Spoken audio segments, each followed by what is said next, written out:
نبوت کی منزل میں پہلے نبی ہو۔ دیکھو فخر نہ کرنا، ہمیں نبوت کے بعد امامت کا بھی سلسلہ رکھنا ہے۔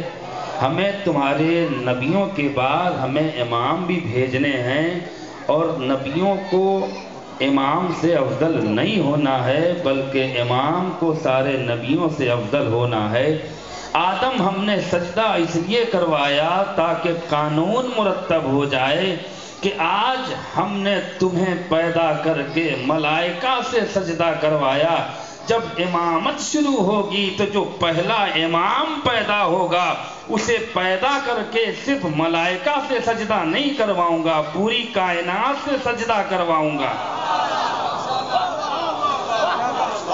آپ نے غور فرمایا، میں نے کہا کہ اس وقت جو قانون بن رہے تھے وہ آپ تک پہنچ رہی ہے باتیں، اور انشاءاللہ اسی پر گفتگو تمام بھی ہو جائے گی۔ تو پہلا قانون بشر کو سجدہ ہوا تاکہ یہ بھی قانون بن جائے کہ یہ خدا کا سجدہ نہیں ہے، یہ وہ سجدہ ہے جو احترام کا سجدہ ہے، یہ وہ سجدہ ہے جو افتخار کا سجدہ ہے، یہ وہ سجدہ ہے جو روحانی سجدہ ہے۔ خدا کا سجدہ اور ہوتا ہے، اور افتخار اور فخر اور امتیاز اور احترام کا سجدہ۔ قانون بنایا کہ اب اگر اس کے بعد کوئی روحانی شخصیتوں کے در پر کوئی سر جھکا دے تو اسے بدعت نہ کہنا، اسے شرک نہ کہنا، بلکہ یہ سوچنا کہ کہیں یہ ملائکہ کی سنت پہ عمل تو نہیں کر رہے ہیں، کہیں فرشتوں کی سنت پہ عمل تو نہیں کر رہے ہیں۔ دادا جی تو گفتگو آگے بڑھ رہی ہے۔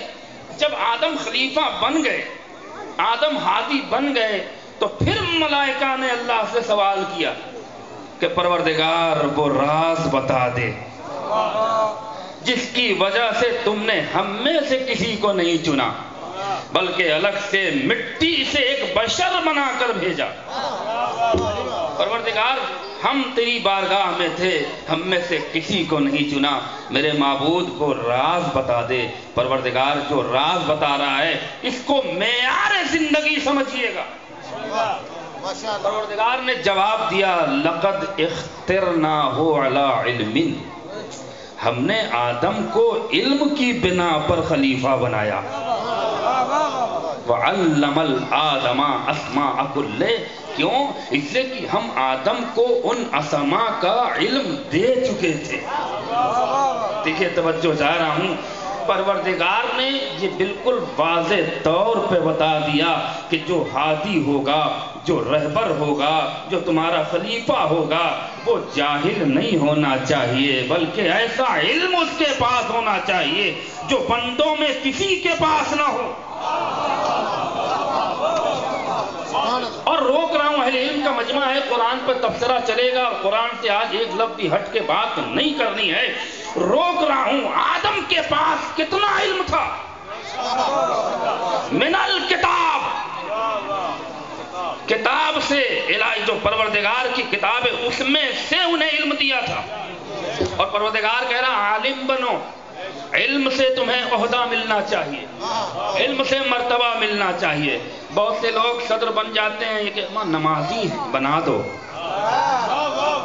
سیکریٹری، ارے بڑے متقی ہیں، مومن ہیں، پرہیزگار ہیں، انہیں سیکریٹری بناؤ، انہیں صدر بناؤ۔ اللہ کہہ رہا ہے یہ نہیں، یہ دیکھو کہ علم کتنا ہے۔ عبادتوں سے عہدہ نہیں ملتا، علم سے عہدہ ملتا ہے۔ اور اگر عبادتوں سے عہدہ ملتا تو فرشتے بن گئے ہوتے، ملائکہ بن گئے ہوتے۔ قانون بنایا کہ اگر کسی کو اپنا کچھ بنا رہے ہو، سرپرست بناؤ، نمائندہ بناؤ، صدر بناؤ، سیکریٹری بناؤ، تو یہ مت دیکھنا کہ نمازی ہے کہ نہیں، یہ مت دیکھنا کہ عبادت گزار ہے کہ نہیں، یہ دیکھنا کہ علم کتنا ہے۔ اگر علم ہوگا، صاحب علم ہوگا تو تمہارے لیے ہدایت کا راستہ معین کرے گا، اور اگر جاہل ہوگا تو جو اپنا راستہ نہ بنا سکے وہ امت کے لیے کیا راستہ بنا پائے گا۔ ایک صلوات پڑھ دے محمد والے محمد پر۔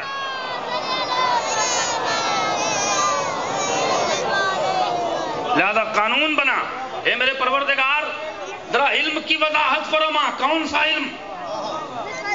تو نے لقد اخترناہ علی علم کی بات کہی، ہم نے علم کی بنیاد پر آدم کو خلیفہ بنایا، کیا ABCD سکھایا تھا؟ علم کی بات ہو رہی ہے نا، یہ بھی تو کنفیوژن، یہ جو شک ہے یہ بھی تو دور کر دوں۔ پروردگار تو نے آدم کو A سے Z تک کی جو الفابیٹ ہیں یہ یاد کرایا تھا تو خلیفہ بنایا؟ کہا نہیں، کہا الف سے بڑیے تک رٹوایا تھا۔ توجہ فرمائیے گا عزیزو، تو وہ کون سا علم جس علم کی بنیاد پر تو نے خلافت کا تاج پہنایا؟ توجہ فرمائیے گا، پروردگار آواز دے گا اسے دنیاوی علم نہ سمجھنا، علم اہل بیت عطا کیا تھا۔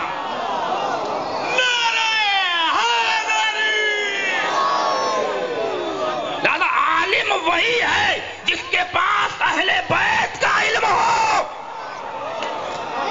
اسے عالم سمجھنا۔ دنیاوی علم جس کے پاس ہو جائے وہ عالم نہیں ہے۔ جسے در اہل بیت سے علم حاصل ہو کر معرفت کا اس منزل پر معرفت کی پہنچ جائے جہاں سے محبت کا حق ادا ہوتا ہو، وہی عالم ہے۔ اب ایک اور مسئلہ ہے، اہل علم تشریف فرما ہے، قرآن سے یہ میں نے بات نکالی ہے اور اس پر غور فرمائیے گا، اور مجھے یقین ہے کہ آپ ضرور میری حوصلہ افزائی کریں گے۔ سوال یہ ہوتا ہے کہ نبی 1,24,000 آئے، امام 12 آئے، ہدایت کا سلسلہ چلا، لیکن روک رہا ہوں، یہ نبی ہدایت کا راستہ دکھانے کے لیے آئے تھے، ہدایت یافتہ بنانے کے لیے نہیں آئے تھے۔